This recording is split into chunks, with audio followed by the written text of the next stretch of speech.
This is a production of Cornell University.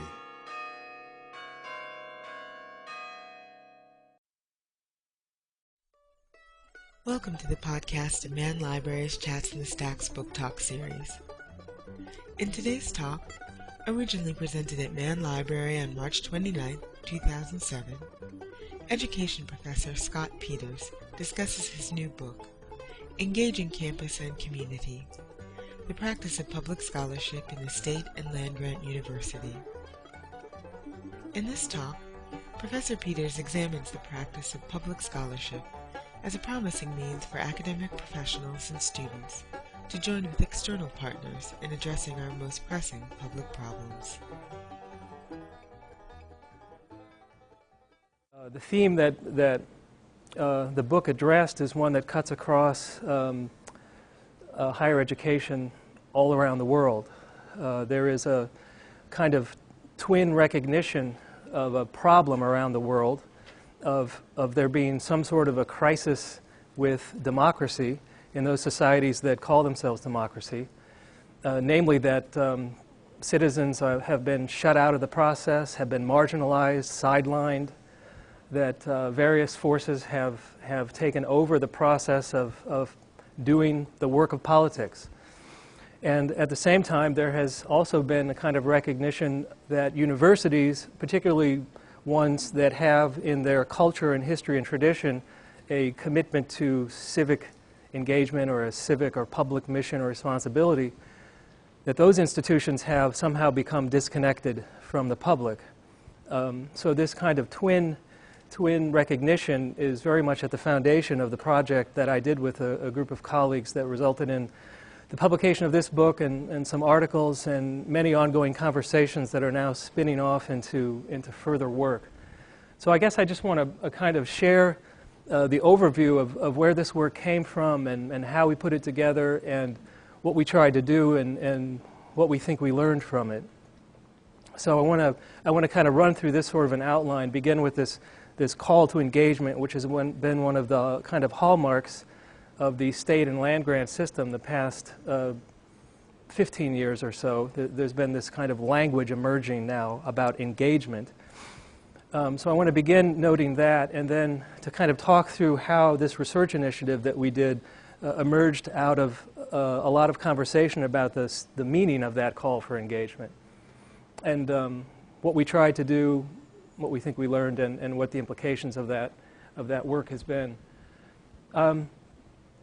When you look in the literature, there's a new literature emerging now where people are trying to write and theorize and, frankly, soapbox, if I can use that word, or argue about what higher education should be doing, what scholars should be doing to be more engaged in their communities, to be more engaged in public life.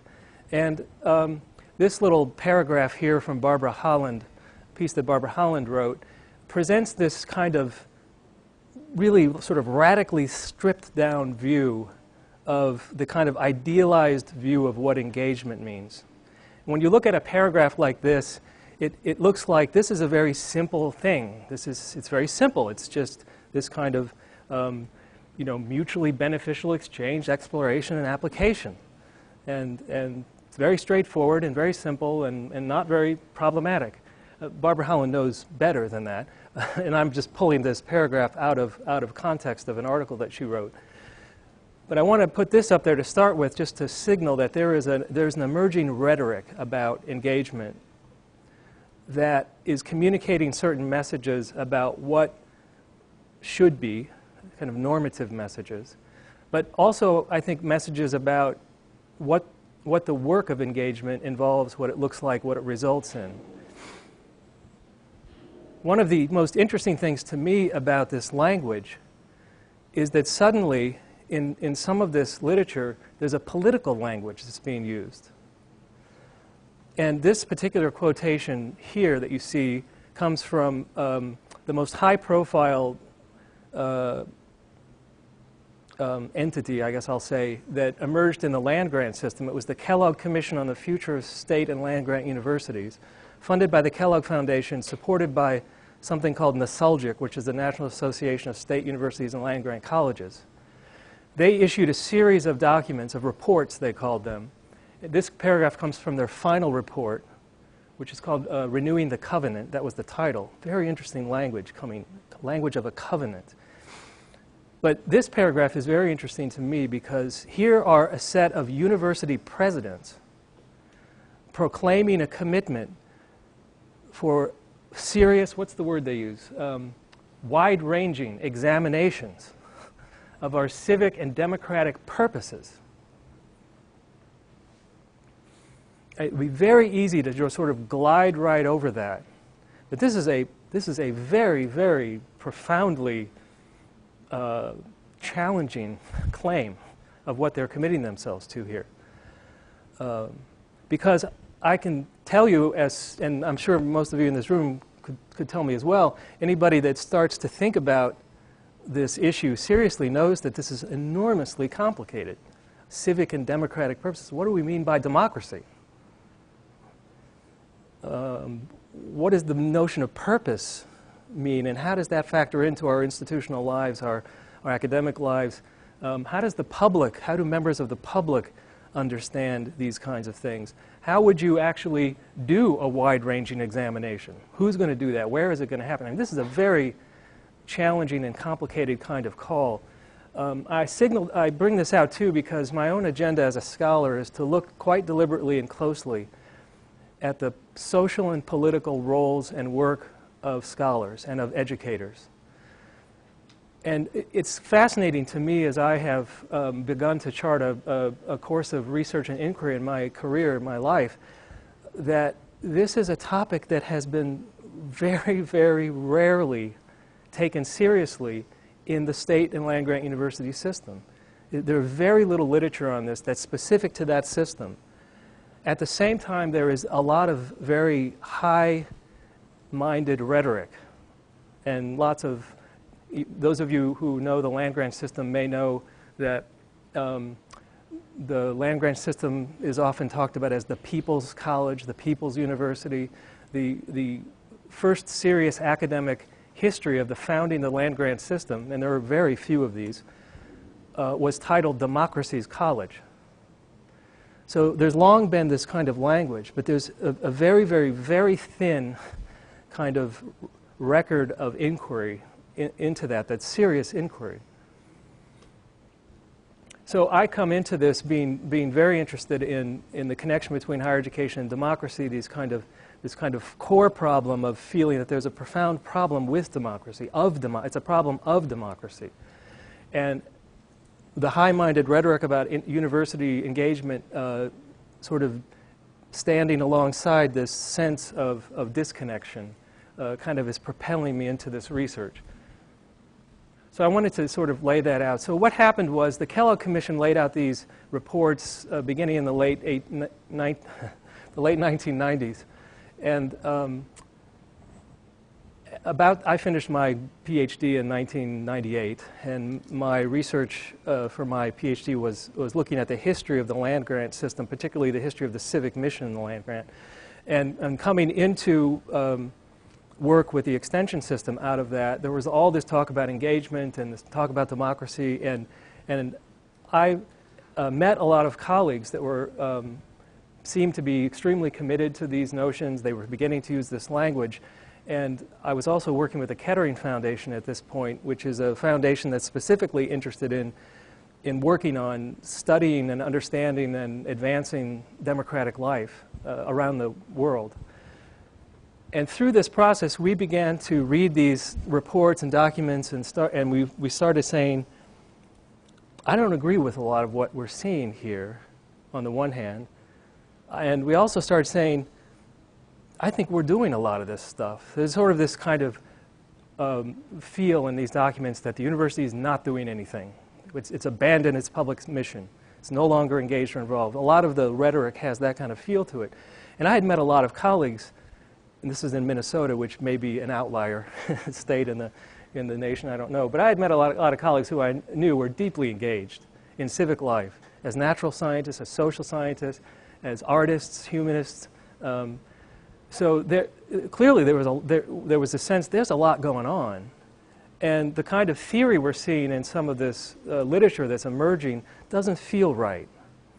So that propelled us to say, we need to do an inquiry. We need to look at what the work is, what the experience is of people who are out there and who are engaged, and start asking questions as we look at that about what's happening, what are people doing, what's the experience like of a scholar who chooses to become deeply engaged, who chooses to have a civic or democratic purpose. What are they experiencing as they go and do their work? What are the kinds of roles they're playing? What are the contributions they're making? This whole thing started out with a very deliberate focus on the professional scholar, the academic professional. In the work that is beginning to unfold now that I'm doing, of course, we're realizing we have to look at all the players. We have to look at community members and members of policymakers and a kind of whole array of players that are involved in this kind of work. But we began just wanting to look at the academic professional. And so we had a couple of goals in this process. And by the way, let me demystify the word "we" here. I got a grant from the Kettering Foundation and the Kellogg Foundation after writing a proposal with two colleagues of mine from Minnesota, Nick Jordan and Maggie Adamick. And we were given money to do an initiative that would basically follow these kinds of goals, would say, we think there's something out there we want to call public scholarship. We're not sure what that really means yet, but we think there's something different than what some of the other terms are that people are using. So we want to do this initiative as a collaborative inquiry initiative. We want to pull together a group of people and find some interesting examples of work and take an approach that helps us to learn deeply from that work. So we assembled colleagues from 6 different land-grant universities to come together as a group, and we worked together for 4 years, meeting many times and reflecting. I'll say more about that in a minute. But what we want to do is contribute to the emerging conversation about this notion of public scholarship. This was a term that was emerging in the rhetoric without, much of a sense of what really does that mean. We had a loose definition or kind of broad definition here of public scholarship as scholarly engagement in public work, creative intellectual work conducted in public with and for particular groups of citizens. That'll become more clear in a minute what that really means. The second one was to use this project as an exploratory experiment that would help to open a line of inquiry that we knew was going to have to go for a decade, if not longer, because this arena is enormously complex. And at the same time, by the way that I'm doing this, I have another line of historical research, because these questions are deeply embedded in the history of American higher education and of the land-grant system. And there's, I think, a real need for us to learn from that history. And actually, there's a real reason for us to, frankly, doubt the history that we are being told and that appears in our literatures. So I'm going to try to move through this part relatively quickly, and that's going to be a challenge, because anyone who does a study is making a lot of presumptions. We start with a lot of presumptions about what we think is going on. Now, our group that did this project together, started very much with the presumption that we really don't know a lot about the experience of scholars who are engaging themselves very actively and deeply in public life. We're really in a position of ignorance. What really are people doing? What really are the purposes and motivations that are propelling them into this work? What are the roles they're playing? What are the contributions we're making? We put ourselves in a position of saying, you know what, we don't really know the answer to those questions. Those are pretty important questions. They're also pretty complicated questions. But we also made a lot of presumptions because there's literatures and we also have an experience to draw on. So we have a conceptual or theoretical framework that's informing how we're looking at this. And I want to sort of move through this quickly. First of all, when we're talking about democracy and politics here, we're not talking about electoral politics, about Albany and Washington, D.C. We're talking about ordinary, everyday work in local communities where people are working together to try to understand something, to change something, to address something. And that kind of politics, when it has a certain quality to it, could be called democratic or democracy. We could use the word democracy to attach to it. That has developmental, productive, participatory dimensions to it. This is all in literatures that we're drawing on. So we're not looking narrowly at politics as about government or elected officials. We're looking at the politics of the academic work, the politics of academic institutions, and coming at it with the notion that, as it says up here, there's a wide range of formal and informal efforts to solve common problems and advance the common well-being.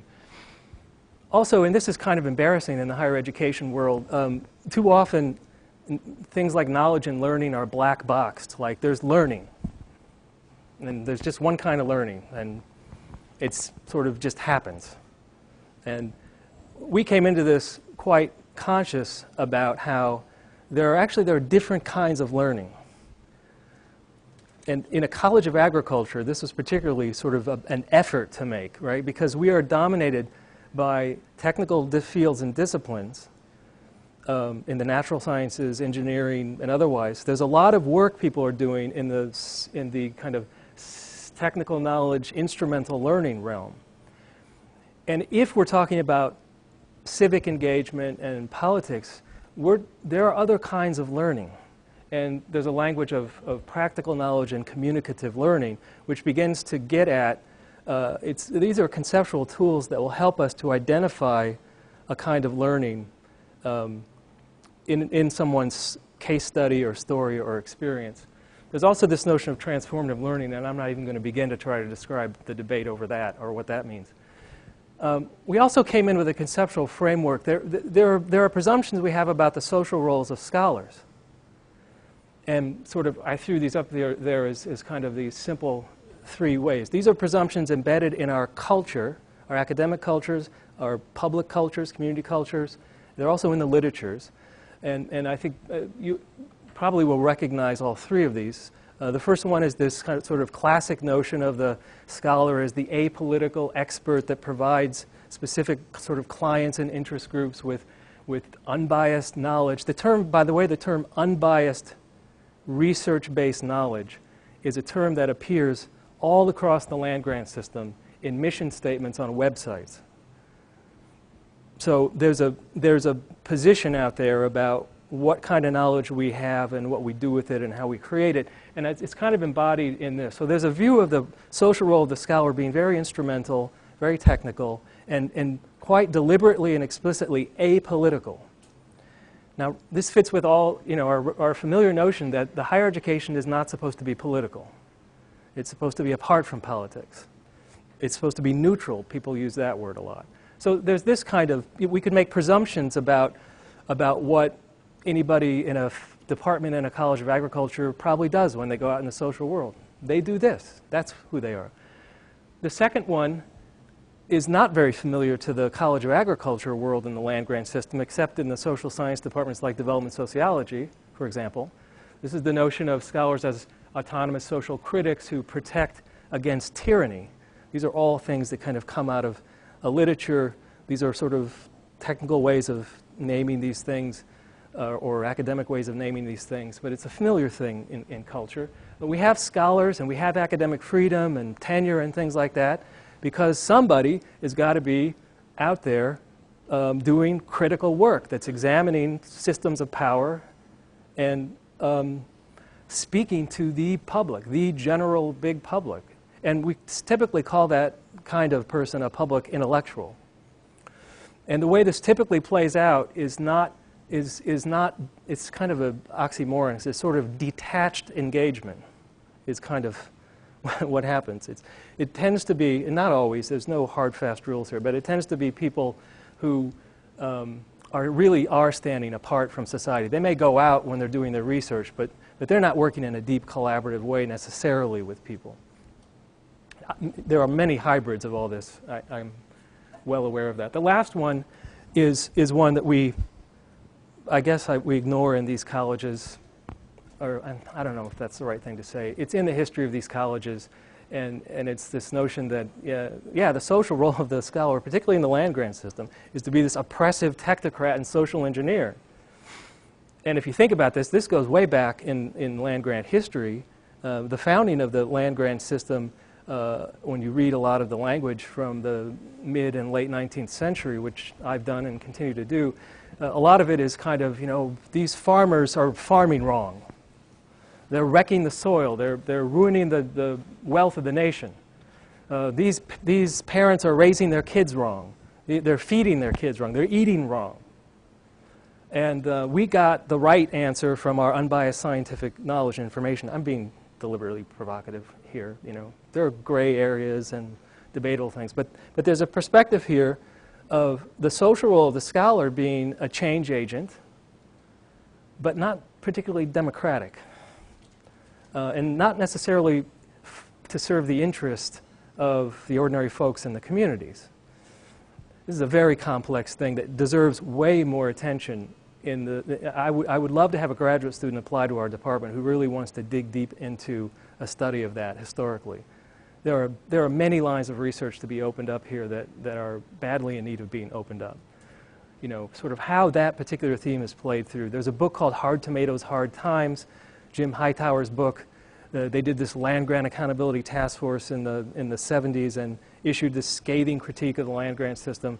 Wendell Berry's book, The Unsettling America, has a scathing criticism of the land-grant system. So these kinds of things are out there, and sort of this kind of a oppressive social role comes out of that. Also in the conceptual framework we bring to this is this notion that the land-grant mission is not something that we all agree what it means and we all know what it means. But rather, it's a contested thing. It's actually under debate. It's always, frankly, been under debate as to what exactly the land-grant mission means, beyond some kind of broadest, kind of most vague sort of definition about public service or something. And this sort of represents things that I'm working with in my historical line of research. And again, there's kind of these three things that I've kind of identified. We have what I would call a heroic meta-narrative about technical and economic progress. We're all familiar with this. We industrialized agriculture. We made the world's most efficient and productive agricultural system in the world, and this is a fabulous success story. As a narrative, it has an ascending plot line. We started in this bad place, and we have gotten progressively better. And the land-grant mission has been to do all of that. Then we have a tragic counter-narrative, and this fits with the Hard Tomatoes, Hard Times book and places like that.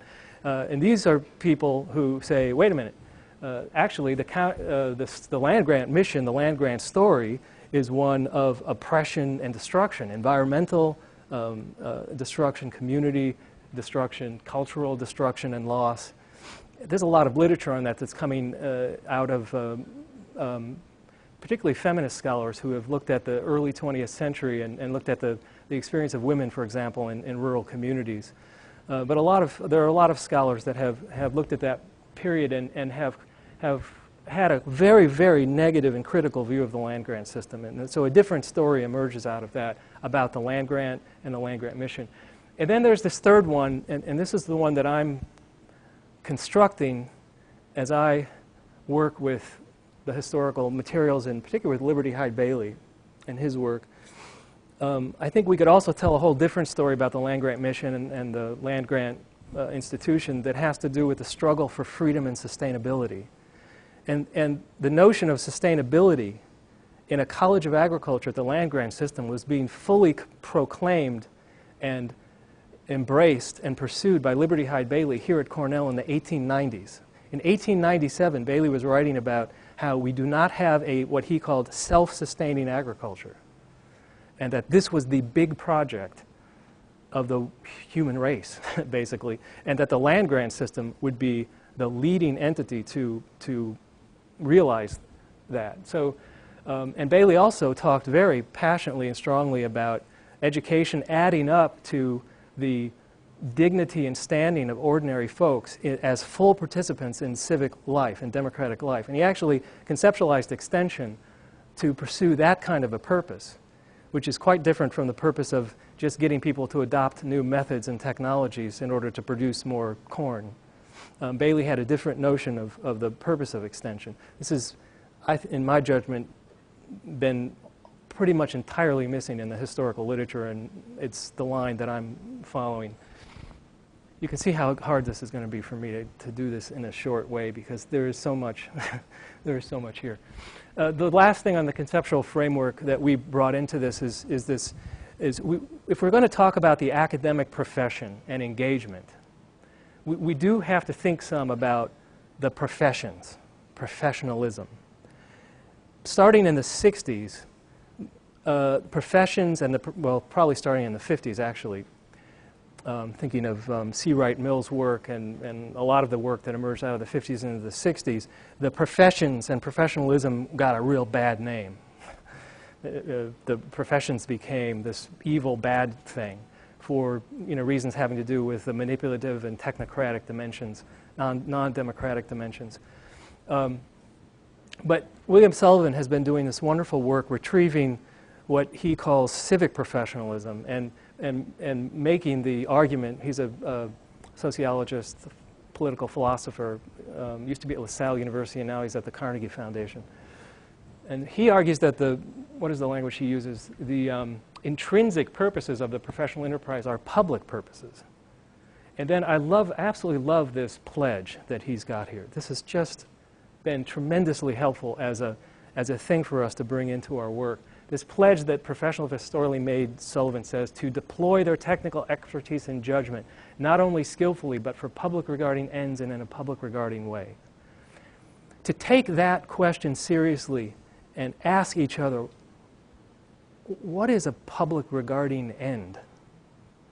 And how do you deploy technical expertise in a public regarding way? What does that look like? Particularly in a land-grant College of Agriculture, and I want to say it this way too, in the natural sciences. What does that look like?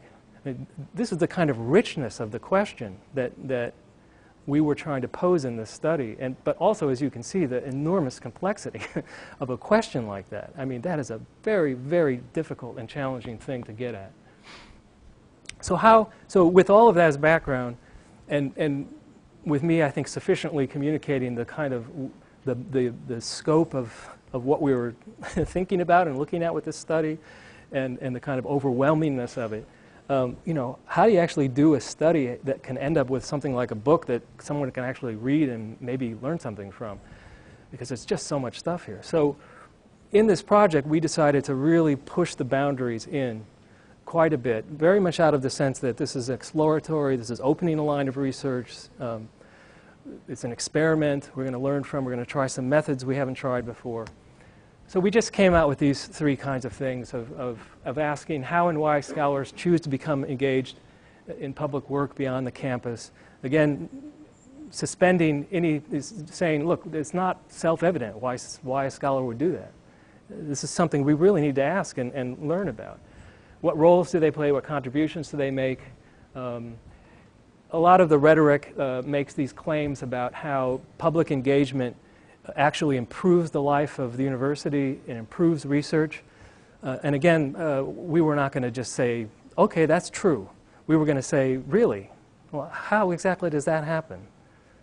And similarly, any claim that engagement actually contributes to the renewal of democracy is just a claim, right? And I mean, in what ways does that actually happen? And then, coming into this work, and I led this process and organized this process, and everyone that I assembled onto the team were practitioners. But they all were PhD people with tenure-line positions. With the exception of North Carolina A&T University, one of the chapters comes from that. The two faculty were in extension positions that were non-tenure line, but the rest of them were all. And as we did all of our conversations, it became very clear that people are really up against a lot. It's challenging, it's very difficult. There's very much the sense of being up against a lot. So we really thought we need to consciously try to learn about what is the nature of the challenges people are up against that they're experiencing. So we assembled a methodology that would enable us to identify and develop a set of cases that looked like positive cases, good bets. Good bet that this is a case that that would be an exemplar of university community engagement that can advance democracy and advance the Academy's own mission and interest. We looked specifically for those kinds of stories across the whole national land-grant system.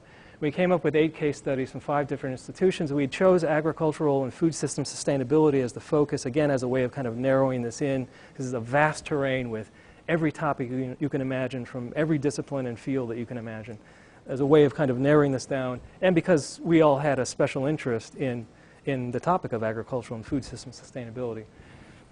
Given the nature of the questions we were posing, we were asking a lot of how questions. How do faculty experience, how do faculty talk about what they're doing? How do they explain their motivations?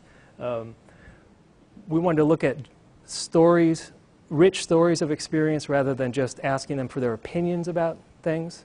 So that led to us choosing a narrative orientation. It's a particular kind of orientation that enables a particular kind of inquiry and learning and knowledge construction that we felt was going to be very powerful. So I did a set of narrative interviews, in-depth interviews that focused specifically on drawing out a very detailed description of a story, of a real, actual practice story, real piece of work, not just what do you think about engagement, what's your theory of engagement, but rather tell me, you know, we found a case, it was one of the 8 cases, and we had a chance for faculty to tell deep, in-depth stories about them.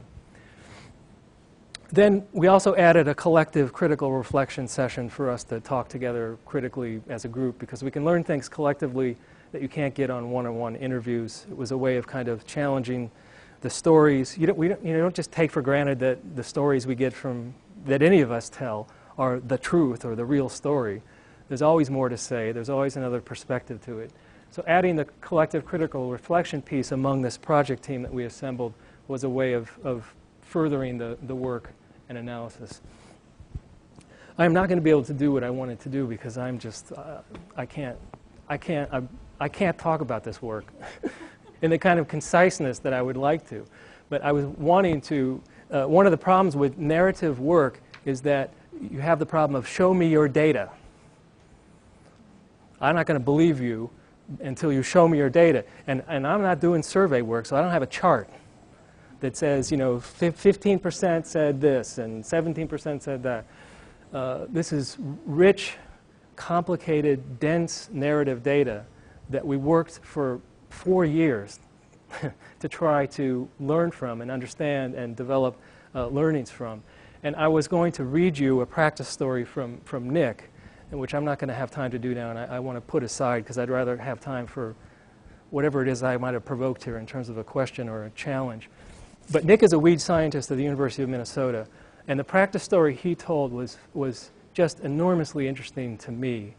First of all, because before I did this work, I would have never imagined that the people with the most impressive democratic practice in the land-grant system were weed scientists.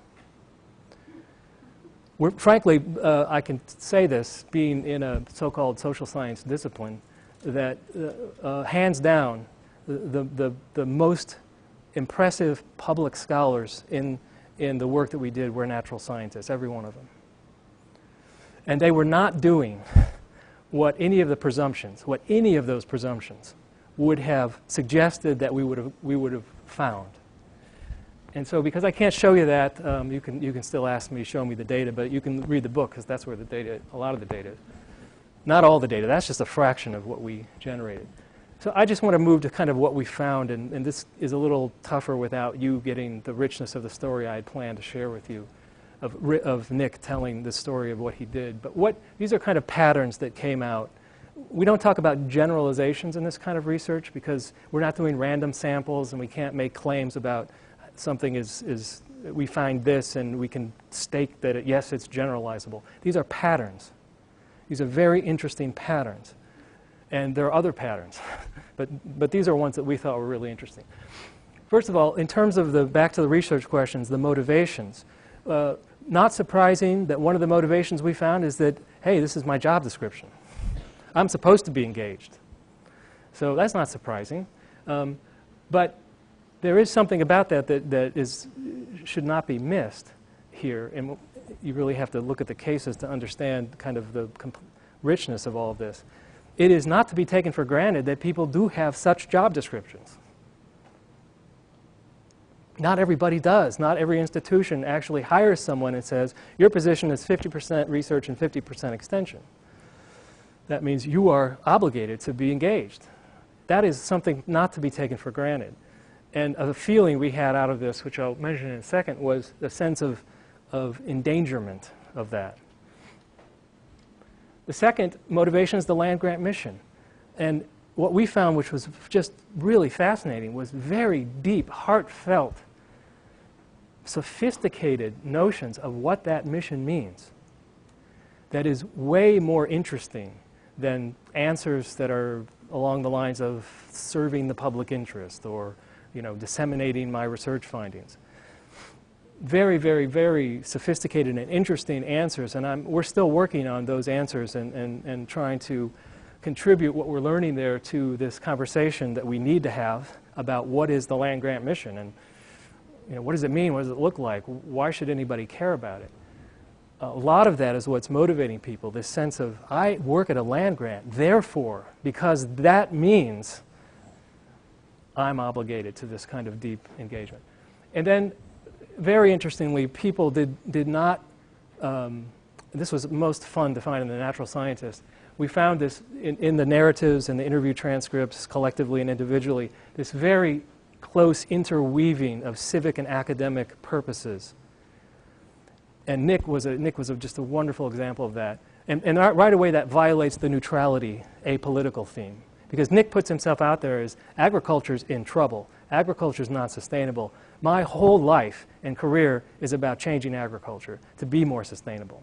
And he's an ecologist, a plant ecologist, works as a weed scientist in the Department of Plant Agronomy and Plant Genetics. But what he says, and what most of these other people also say, is that the reason they're engaged and the kind of engagement projects they set up enable them to do the kind of research they want to do, to learn what they want to learn, to study what they want to study.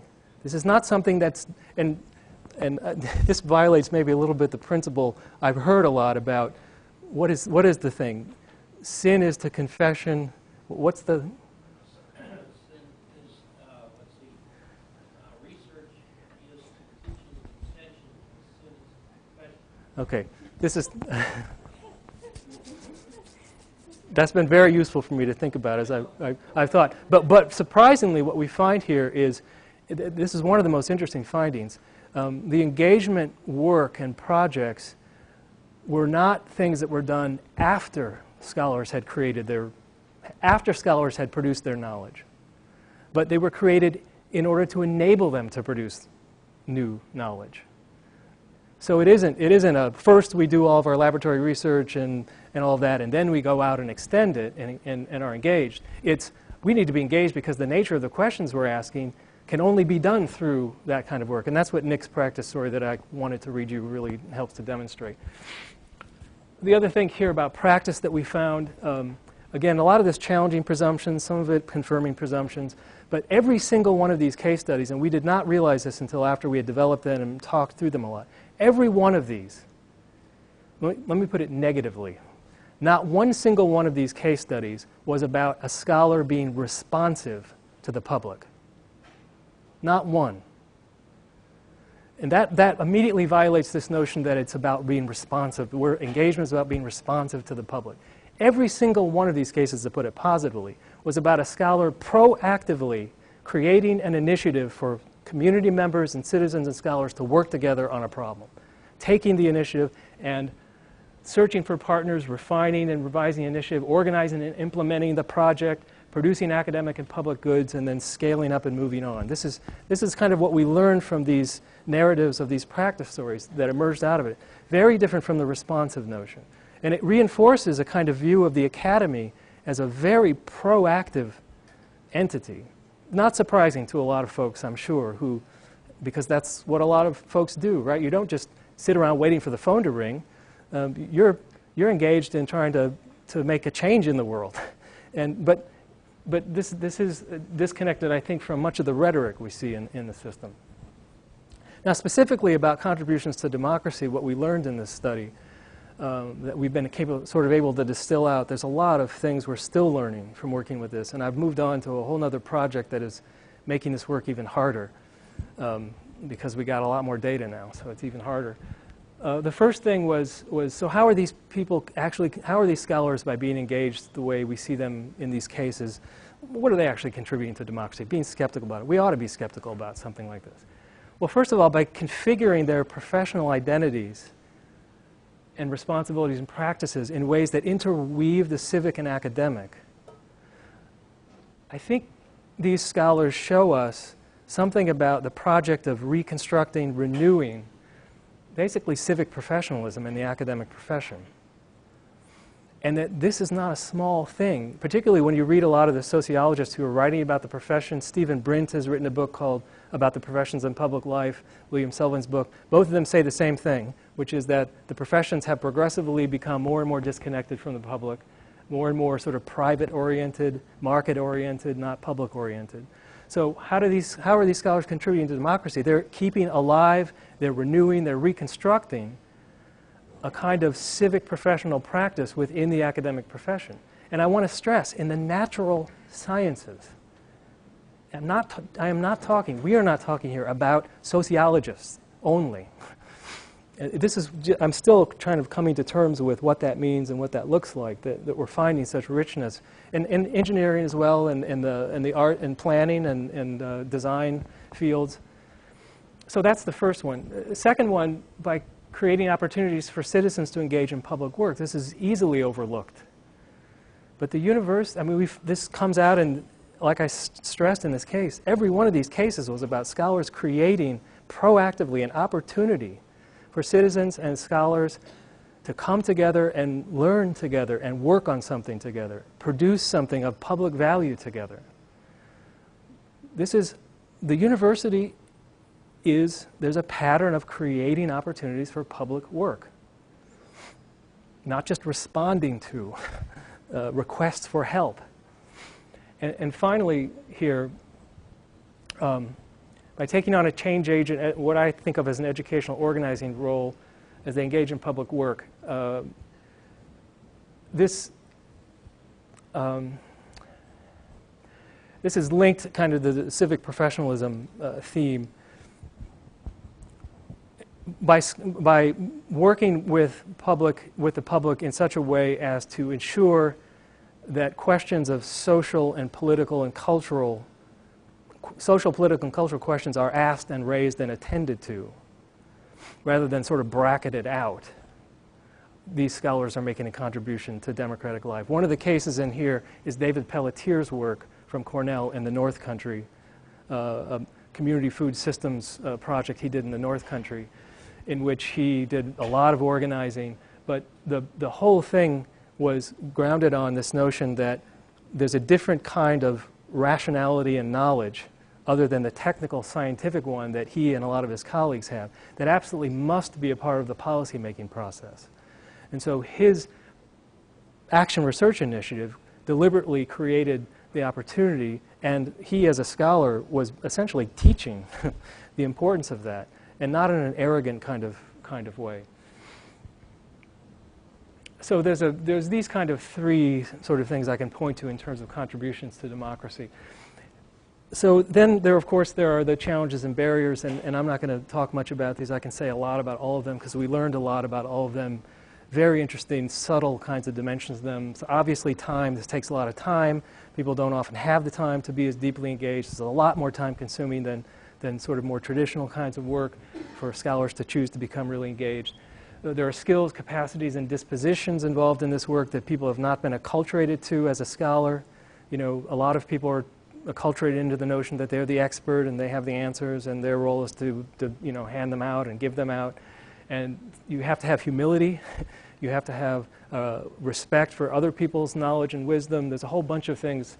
It's not just skill here. This is a disposition. That's why I put the disposition to be a humble person, to recognize there are lots of different ways of knowing, other forms of knowledge. There are disincentives here, things like the tenure and promotion policies and things like that. Although I can tell you in this project we consistently had people slamming their fists on the table saying that the tenure and promotion policies are not the disincentive for this work.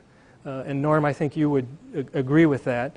That what we find in a lot of these cases are scholars who are very boldly succeeding quite well in their academic fields and disciplines. They're not making compromises to do this work. They're making very strong contributions. They do perhaps have to go against the grain in their fields, but the disincentive of the tenure and promotion policy is at least to some extent an illusion, I would say, perhaps. Then there's also this notion of declining public funding. I don't have any data on that. I just have anecdotal stuff. All these scholars talked about it. They pointed to, and there is data on this out there. The USDA funding has been flat.